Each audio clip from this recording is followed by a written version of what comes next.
I'm at Appomattox Courthouse, where the Civil War ended in 1865 and Lee surrendered to Grant. It's midweek and it's very quiet. It's quiet, serene.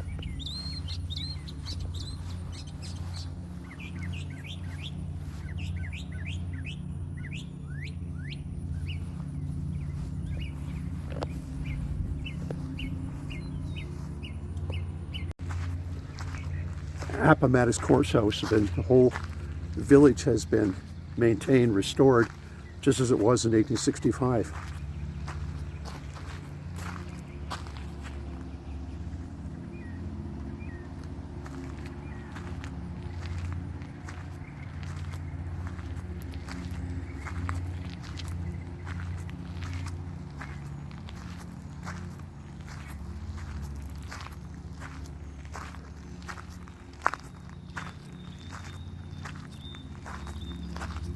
You know, walking up the very road where Lee and Grant had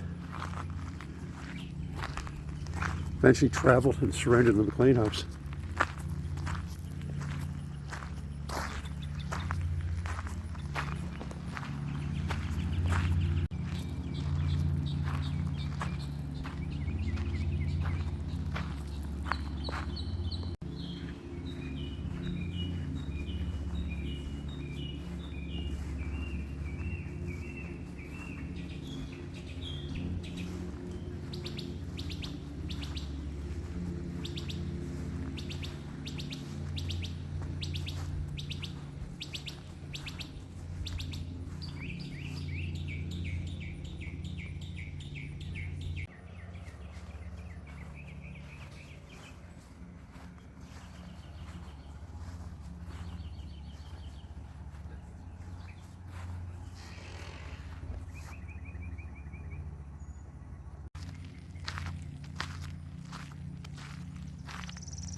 It's so quiet you can feel the history here. I wouldn't normally say this, but you can actually viscerally feel it.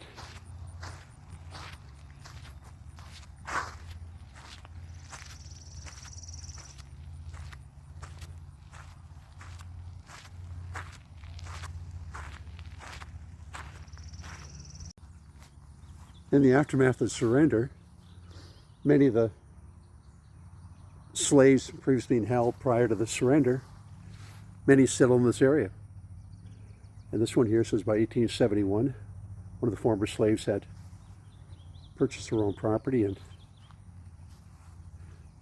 homestead here.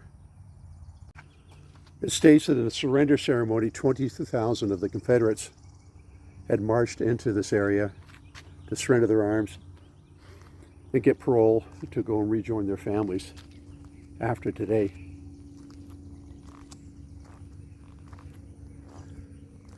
Marching up these roads,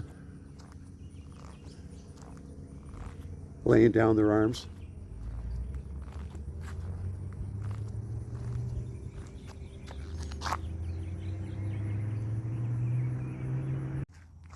A second meeting of Lee and Grant took place on the morning of April 10th, 1865.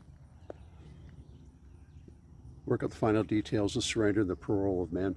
You can imagine this knoll in front of you full of Confederates and the U.S. Army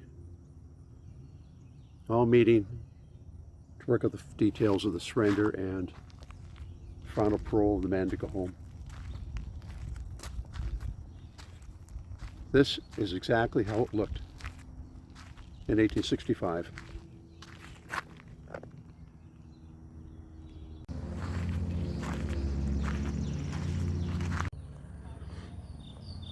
I'm looking at the rest of the village from the grounds of the McLean House where Grant and Lee worked out the terms of the surrender.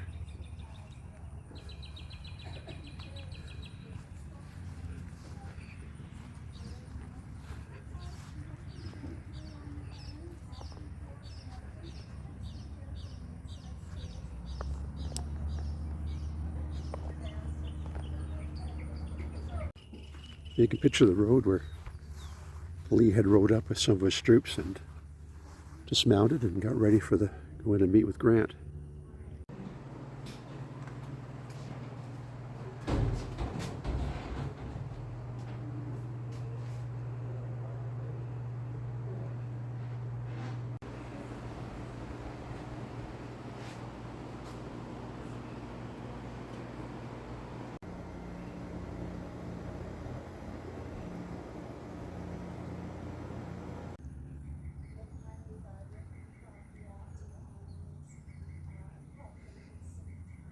Final look at the McLean house where the surrender happened.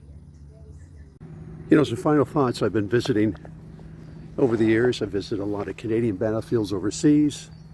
I grew up in a small town of Fort Erie, which I'm going to go to in a couple weeks. And, you know, they had a major battles 1812 with the fort. And I'll be able to do that story with them. But this is where it all ended for the U.S. in the Civil War. Preserved, restored. So my final thoughts as a Canadian, you know, life's complex.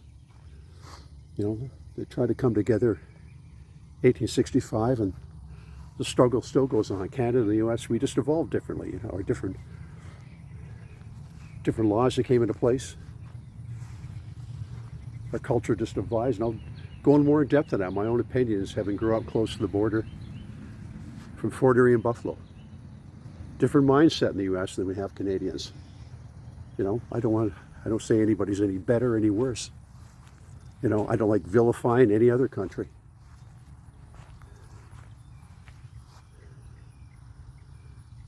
But one thing I can tell you, they're rich in tradition and they preserve the tradition, whether they grew up a lot of myths or not. Everything's evolving. So I'm going to continue my journey across the U.S. and Canada and just, you know, start getting some more insights.